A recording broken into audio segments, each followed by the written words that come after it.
Here are some films I find interesting. Do you think we're interested in the same kinds of films? In this lesson, we're going to talk about adjectives that end in ing and ed, like interesting and interested.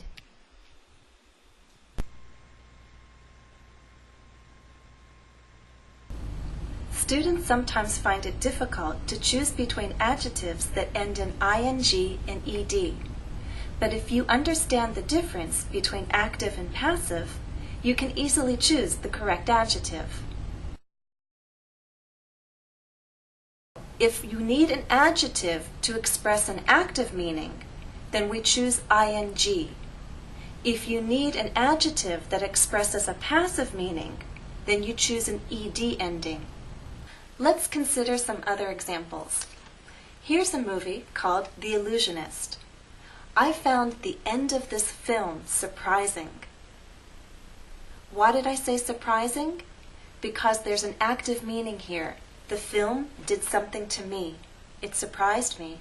So the end of the film was surprising. Here's another film, Pulp Fiction.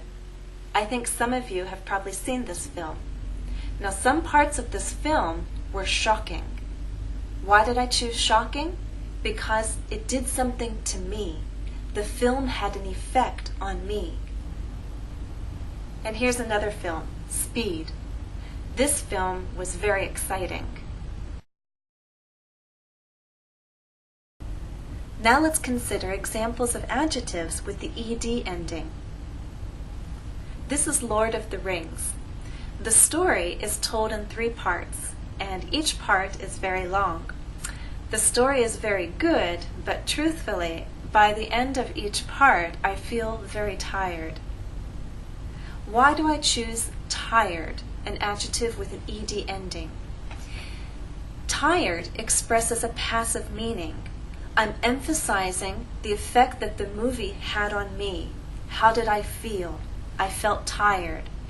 So something happened to me. Similarly, how did I feel when I watched Pirates of the Caribbean? I felt a little disappointed.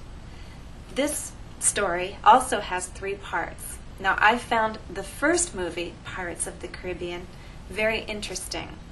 But when I watched the second part, I was disappointed. Disappointed. Again, it's a passive meaning, and I'm emphasizing the effect that the movie had on me. Participles are verb forms. In English, there are present participles and past participles. Present participles end in ing, as in boring, exciting, surprising, disappointing, etc. Past participles end in ed, unless they are formed from irregular verbs.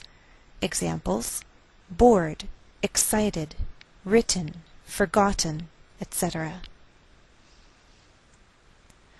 Participles can have different functions. They are formed from verbs, but they are not always part of the verb in a sentence.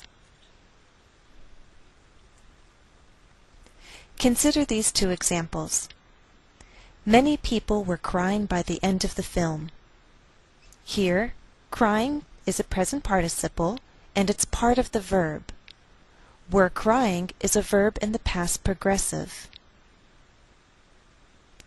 Second example. The parents took the crying child out of the theater. Here, the same present participle is now an adjective. It's modifying a noun. Crying describes the child. Now consider these 2 examples. The film had excited a lot of interest. Excited here is part of the verb. Had excited is a verb in the past perfect. Second example. Excited moviegoers stood in line to buy tickets. The same past participle is now an adjective. It's modifying a noun. Excited describes moviegoers. Now these adjectives are called by different names. Participial adjectives or verbal adjectives are 2 common terms. When participles are used as adjectives, they express an active or passive meaning. Let's talk about present participles. An adjective ending in ing expresses an active meaning. It describes someone or something that does an action. Examples: the film is interesting. Johnny Depp is one of the most exciting actors. Some horror films are truly terrifying. The adjectives in these three examples have an active meaning.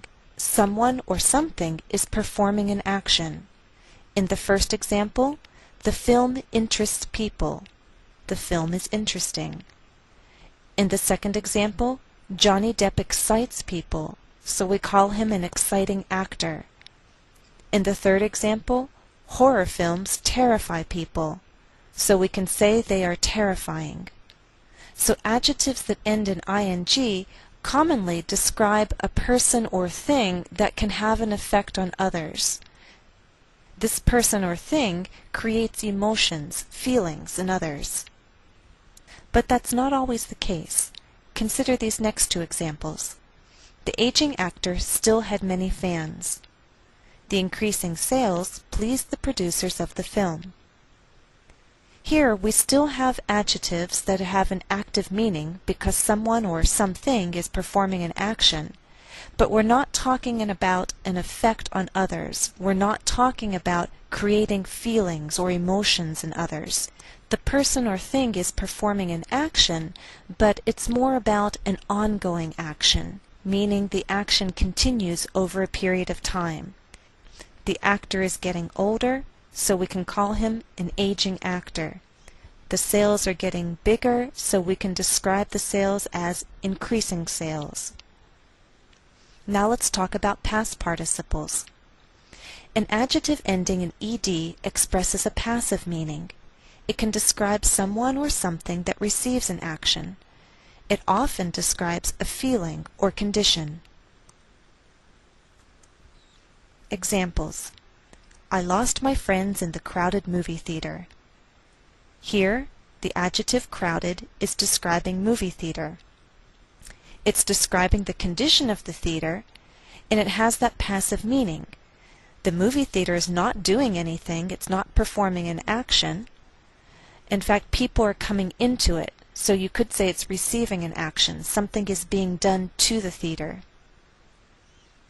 And in the second example, subtitles are a written translation of the dialogue. Translation is being described, and translation is not performing any action. Something happened to the translation. Somebody wrote it, somebody made it.